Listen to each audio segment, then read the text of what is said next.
This is the final word. It is season 18. It's episode 23, an episode for people who do not want to hear about England playing India in a men's test series, because there has been a lot of that. This will be about some other things, with perhaps a tiny bit of that. We will see, we'll see how things go. Geoff Lemon and Bharat Sundaresan, the show brought to you by Maurice Blackburn, the #1 plaintiff law firm in the Commonwealth of Australia. And we will have a bunch of other things going on. The Australia-West Indies slogfest, Jake Weatherall's Ashes coming up, the ICC AGM, so many letters in a row, which has a lot of ramifications for test tiers, World Test Championship final, the Afghan women's team, the Olympics. It's all going on. And some big changes ahead, it looks like, based on reporting in Australian domestic cricket, a fair number of things to go on. But first of all, Bharat, I want to know how you got home from Jamaica via Peru. Tell us about the circuitous path home. Well, it was a lot of fun, to be honest, Geoff Lemon. I got to go to a part of the world that I'd never been to, which is South America. It was an interesting ride. We parted ways in Kingston outside our Airbnb, and I jumped into a cab which took me to Montego Bay, and then literally from Montego Bay Airport onwards, I realized this is going to be a challenge because everybody just assumed I speak Spanish, and I learned Claro. very claro indeed, and very early on I realized I had to learn to say no hablo español. But then I also started picking up the language more and more. I heard it.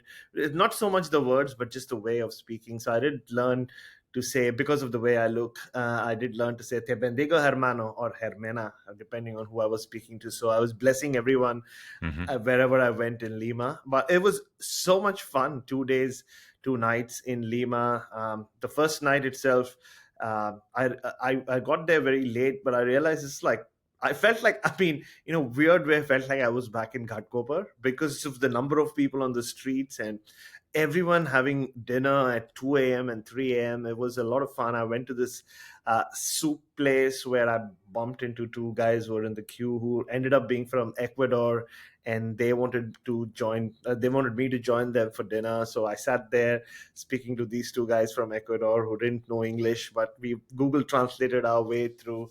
And it was a lot of fun. I don't know. I tried to explain what I do for a living. I don't think they really understood it, but still, we got along. We took pictures, and I went bar hopping the next night with some random people I just met, as you do in Lima. But I did walk all around. Went to highly recommend the district of Barranco. It's very artsy. It's very cool. The Bridge of Sighs is one thing you should go to. And Love Park. Love Park is where everybody makes love to each other. There's this gigantic statue of a man and a woman making love to each other, which was quite something. So I just walked past, but so from Love Park to the Bridge of Sighs, you just have the whole gamut of romance right there. But no, it's just such a fun place, and I can't wait to go back to South America and see more of it. I just felt like I was home in a weird way. A lot of people look like me, and more than that, I just felt very connected with people. But it is so much like India, though. I didn't realize it'll be so much like India in terms of just big flyovers and a lot of people just going everywhere. It was a lot of fun and very few tourists. So that was the best part, I think. Muy bien. Has encontrado una otra vía. I'm very happy that you were able to find some other stream of your life where maybe you might have been Peruvian in a different existence. Who knows? Let's get on to what we've got to get onto today. With just to start, just a tiny little India-England bit, because it's been very scrappy. It's been very feisty. Well, the English getting very stroppy at the end of their game because the Indian batters had the temerity to want to make test hundreds, after having secured the game, which, I think they should have just kept batting. I think they should have batted the whole last 10 overs. Why not? You want to bowl trash part-timers? Fine, I'll make 160 instead of 100. So, that could have kept going. And then I'm not up with this story, but why has Gautam Gambhir been fighting with the ground staff at the Oval? Or is this just a blown out of proportion thing as well?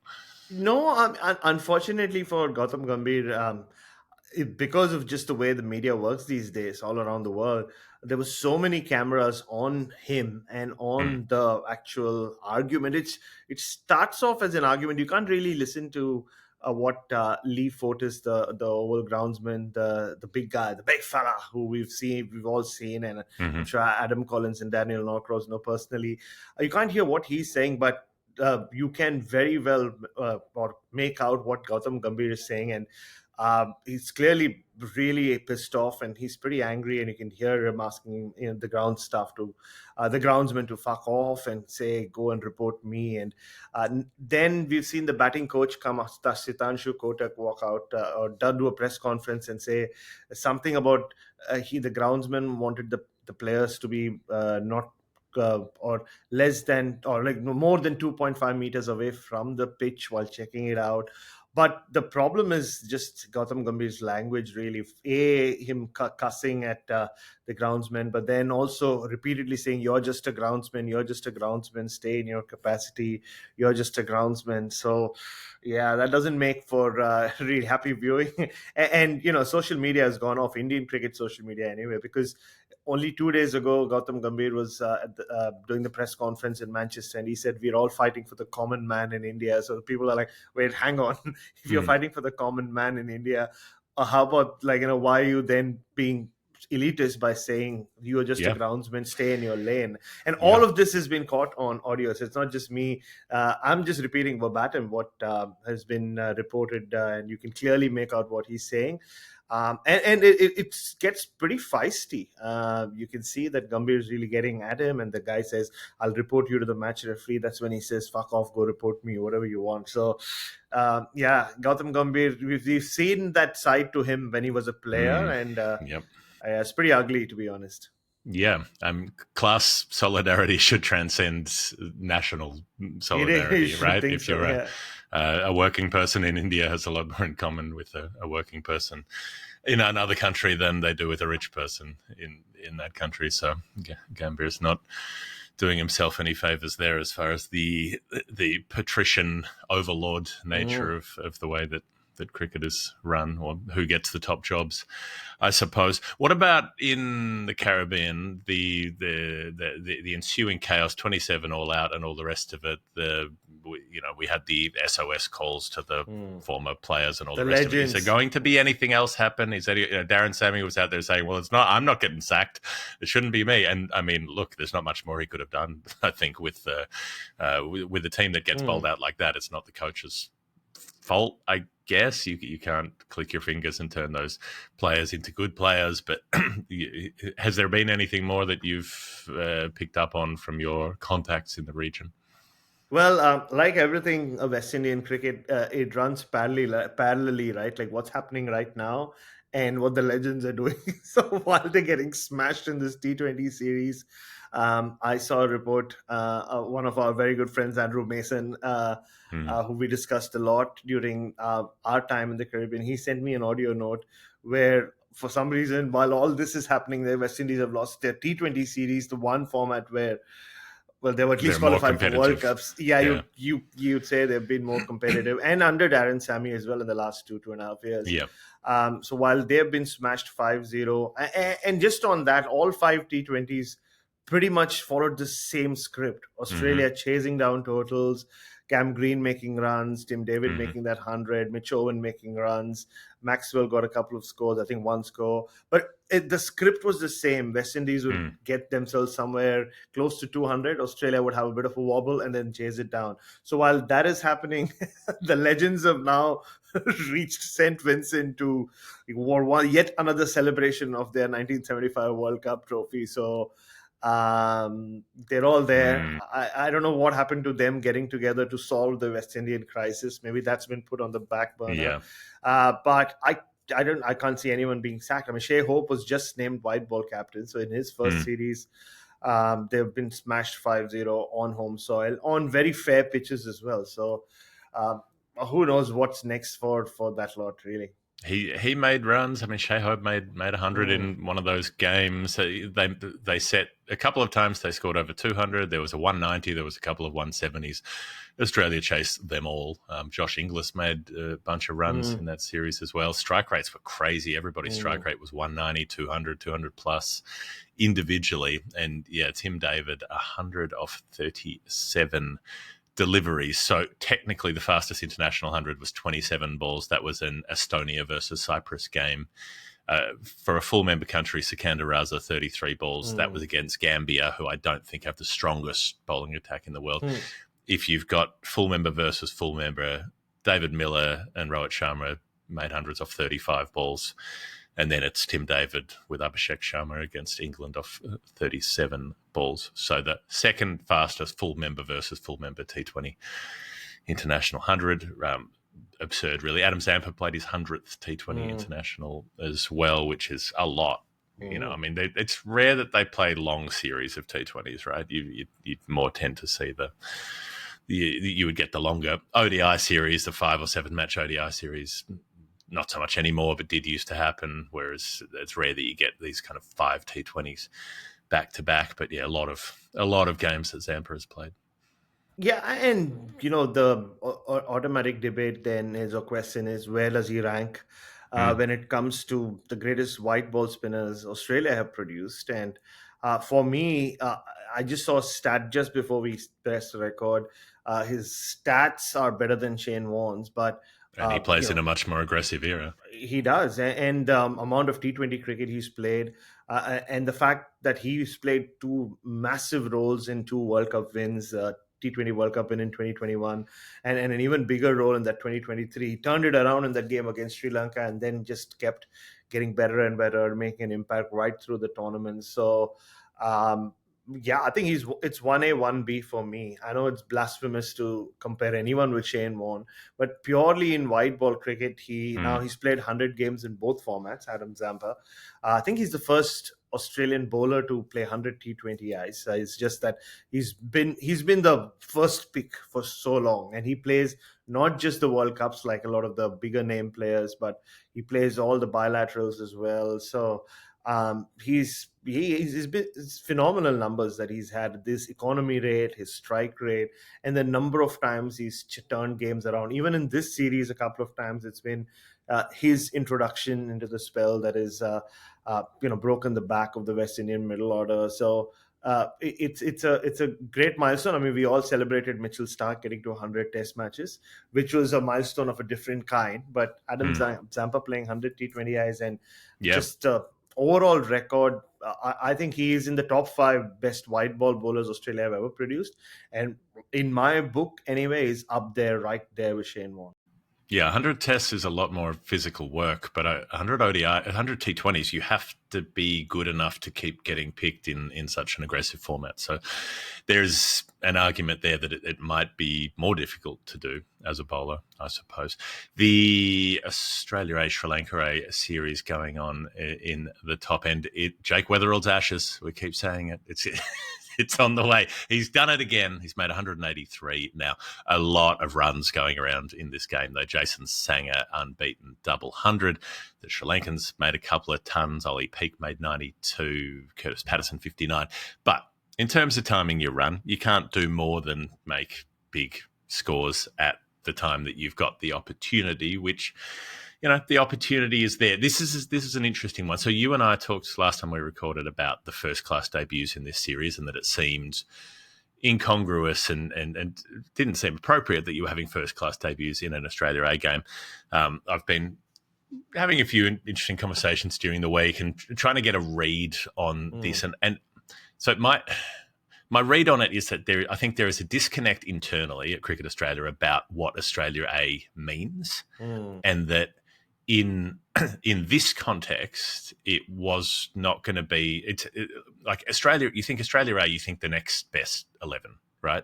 The players who would step into a spot in the Test team. This series isn't that because of timing, because of players playing overseas, because of shield resources, and I think particularly because there's a real wariness with bowlers around injury, and particularly and with state associations, they don't want to nominate bowlers to play in these kind of series because they have them on certain rest and rehab programs, that kind of thing. So you've got something like this Sri Lanka series, which the higher up authorities wanted to brand as an A series because they owed Sri Lanka an A series because there was one in Sri Lanka a couple of years ago. You've got an A tour that will go to India at some point, but that's about planning for the next time they play in India. In that's several years down the track. That's not the players who would be next in line. Whereas when they have an Australia A game against the England Lions team, which they will have just ahead of the Ashes, there'll be a CAXI game, a CA11 game, and an Australia A game. That Australia A team will be much more like the conventional historical Australia A team, the next rank, the next players who would likely come in. But there's this huge gap between what Australia A is now, this week, this month, versus what it would be in December, and that's not communicated because they use the same badging. They don't actually explain it, and so it leaves open this possibility for discontent, whether among players or among the public, because this Australia A team isn't Australia A in the way that we would think of it. They used to call it the Emerging Players Tournament, if you remember, when there was a period where there used to be a team from India, there used to be a team from South Africa, and they used to play a tri-series with Australia, and it just used to be called the Emerging Players, I think, and that used to happen around July, August. So this should ideally have been called the Emerging Players, because you're right. And if Sam Constas had come off during the West Indies series, or if say Manas Labuschagne had not been dropped for whatever reason, I don't even think we would have focused as much on this Australia A series as we did, because the only context we spoke of, all of us, was, will Manas be released to go play in that, firstly? And then once Sam Constas he wasn't scoring enough runs, we were like, wait, let's see who all are playing and who's opening and all of that. So if it was just called the Emerging Players like it used to be, I don't think you're right. I mean, it wouldn't have really even got the kind of attention it has received, which is not a bad thing for if you're Jake Weatherall or Jason Sangha. But yeah, I think that's where probably the confusion lies. Yeah, if particularly if the vacancy wasn't there for Perth, right? You've got an opener vacancy at least for the first Ashes Test at Perth. So you look around, who's playing, where are they playing? Australia A's playing here. Okay, but is that really Australia A? Is that more with the batting? Like the batting lineup is, does have some actual candidates who could, jokes aside, Weatherall is not a completely unrealistic shout to be considered. Curtis Patterson's not a completely unrealistic shout, having played Test cricket before, that sort of thing. But it's interesting. So they've got those games that they'll play against England, the CAXI side and the Australia A side during the Perth Test and during the Brisbane Test, which will give options who could be brought in if they're doing well. They've got a PM's 11 game, which will become a 2-day game. This is interesting. So they'll have a day-night pink ball 2-dayer rather than that slap-happy 50-over game that they had against India as the PM's 11, which makes some sense. So it gets England a little bit of pink ball practice in Canberra before they play the Gabba Test. And just to clarify, didn't it become a 50-over game because the first day was washed off? I'm pretty sure that was supposed to be 2 originally. Yeah, it was supposed to be a 2-day game as well. The same thing that we're getting. Yeah, the only reason I remember that clearly is because I bumped into a few of the Indian players in Perth, and they, I mean, they weren't well versed with the geography, or not the geography, with the where is, I don't know what part of what graphy it is, but they weren't sure why they were playing the pink ball game in Canberra and why it was the Prime Minister's 11 game. I had to explain to them that Canberra is the capital of Australia, and that's why the Prime Minister. Yeah, so that's why I remember it very vividly. The ICC AGM. Let's race through a few of these things because there's a lot going on there. So the World Test Championship final confirmed at Lords until 2031. A proven track record was the quote. So that's the next 3 WTC finals, as we've talked about on the show. It basically has to be there or it doesn't work in that June window they've identified. And it's past the test case as being the place where neutral games will get the best response, like we saw with South Africa, Australia. The Test cricket tiers conversation has advanced, so they've got their working group. There's 8 people in that, but that includes Richard Gould from the ECB, Todd Greenberg from Cricket Australia, Sanjay Gupta, who's the new CEO at the ICC. Jay Shah is in there, I'm sure. And basically, anyone who hears Adam talk about political structuring on this show will know the line that you don't set up a review unless you already know what the outcome is going to be or what the recommendations are going to be. So this looks like a much firmer step that they want to move towards this. They're talking about 2 tiers of 6 teams, and there would be the added bonus for some who are involved more deeply in the politics of India that Pakistan is currently ranked 7th. So if there were 2 tiers, Pakistan would be bundled off into the bottom tier with the much smaller, historically smaller test countries and the struggling West Indies, where New Zealand and Sri Lanka on current form would be in the top 6 along with the current world champs and the big 3. Obviously, when and where that split would take place would be later. It'd be after the WTC cycle that ends in 2027. But it looks more and more like that is what's coming down the line. And there's already been responses or reactions from the West Indies. I saw the CEO from Cricket West Indies come out strongly saying they don't want to be in tier 2. Even before this is being discussed, you can see, I'm sure they'll be the first of many countries who find themselves in that on the wrong side of the top 6, if you want to call it that. Come out and talk about what it could mean to them. And just reading through some of the quotes I read, Dan Brettig's piece was the messaging that we've heard before, even before Sanjay Gupta took over. And from a broadcaster's side, I remember even back in the day, Uday Shankar and others who've led Star and GeoStar speak about how at the end of the day, it comes down to what people are watching and what the numbers are saying, and if it makes any business sense for a lot of these smaller countries to continue playing a lot of test cricket against the bigger countries. So I think it'll come down to the economics of where we stand. So yeah, but it looks inevitable more and more as we get closer to that next cycle, which would be the 2027-2029 cycle. And, even conversations of 4-day test matches that could lead into this approach as well. Right. There's another bit that was attached to that, which is that they're talking about expanding the T20 World Cup further to 32 teams. So we're at 20 at the moment. If it got to 32, that would be an enormous tournament. So presumably that would be more like a pre-tournament qualification kind of stage, one of those 2-tier tournaments that we see. But the qualification stuff for the Olympics is coming through as well. Now, this is interesting. USA cricket, surprise, surprise, is still a shit show, as it has been for about the last 30 years. Easily. I mean, they've been banned more times than I got suspended from primary school. Like this is remarkable stuff. So they've been given 3 more months to get their house in order. Like, apparently they would normally have been suspended by now anyway. But the USA, they have to have a team, essentially. The host Olympic nation has to have a team, or they've got a spot available to them to have a team in at least the men's or the women's. Which way that goes, who knows. But the USA Cricket Organisation is also has a bad relationship at the moment with the US Olympic Organisation, which is also being pressured by the Trump government to do all kinds of stuff around pushing trans athletes out of sports that haven't banned them and things like that. So there's all this politics going on behind the scenes.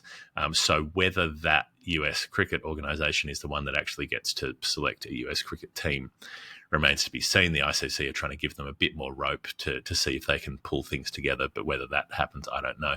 But in theory, we have a qualification process, which is that a USA team would be there. Then you'd have a top team qualifying from Asia, which presumably is likely to be India, from Oceania, if we go back to the old FIFA days, which is Australia or New Zealand.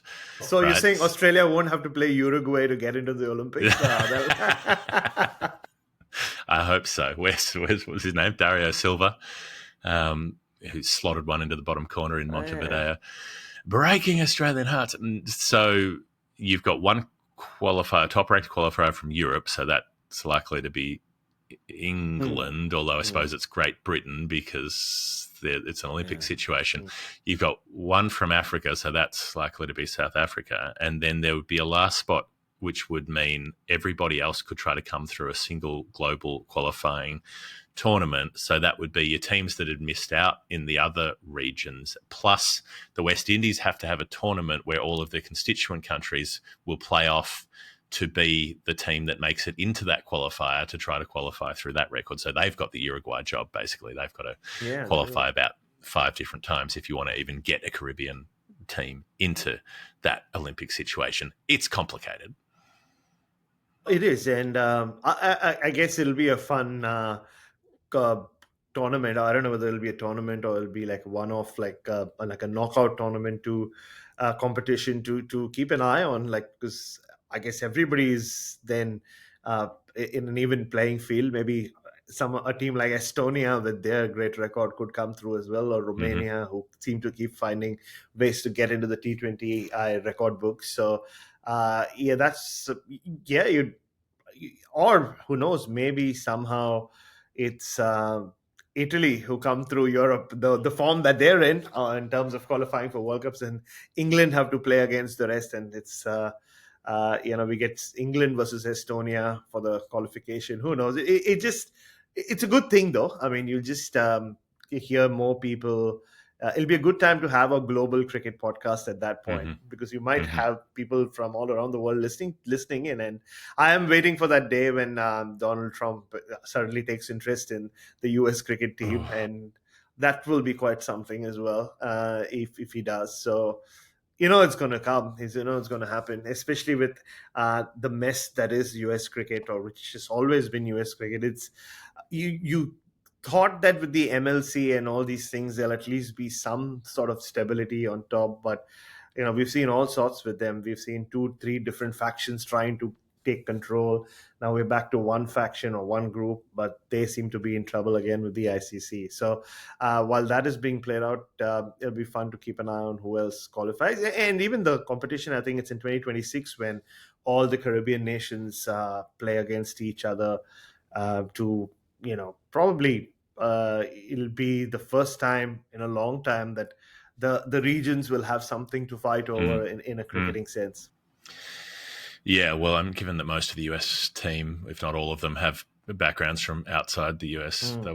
They may well find themselves locked up in a camp in Florida at the rate that things are going at the moment. So I don't think they'd fit into old mate's idea of how the USA should be represented. There's a line that's come through from this meeting as well about the Afghan women's team, that there will be more funding, but God knows what this means. If anyone can decode this, quote, in line with ICC's initiative for supporting the displaced women cricketers of Afghan descent, which, I mean, they're not. They're Afghan. They just left a couple of years ago.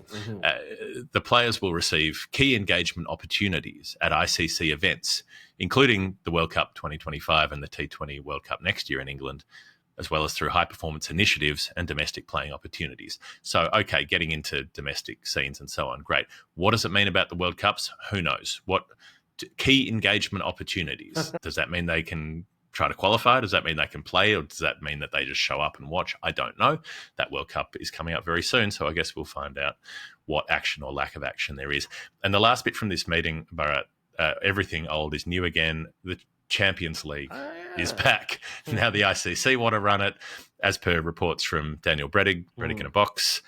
Likely to be next year in September that they want to get an ICC run and sanctioned meeting of the top domestic T20 sides, most of whom are owned by singular groupings anyway. So, I mean, what are you going to have the Mumbai South Africa team and the Mumbai London team and the Mumbai New York team playing the Mumbai team? I don't know, but apparently it's back on. It is, and how much has the world changed since the last one? Well, I think 2015 was the last one, or 2014. It's Mm, definitely been 10 years or 10 plus years since the last one. And I remember covering the first ever Champions League, and I thought it would be from like something very very cool going forward. Obviously, the first one was supposed to happen in 2008 when I just become a journalist, and then the Mumbai terror attacks happened, and it was pushed forward by a year, and then I covered it in Hyderabad, famously Trinidad losing the final to New South Wales. Young Steve Smith, young famously. David Warner. Yeah, I mean, Mm, I just was such an integral part of the Trinidad side that I really was, and I've told you many stories about the after party as well.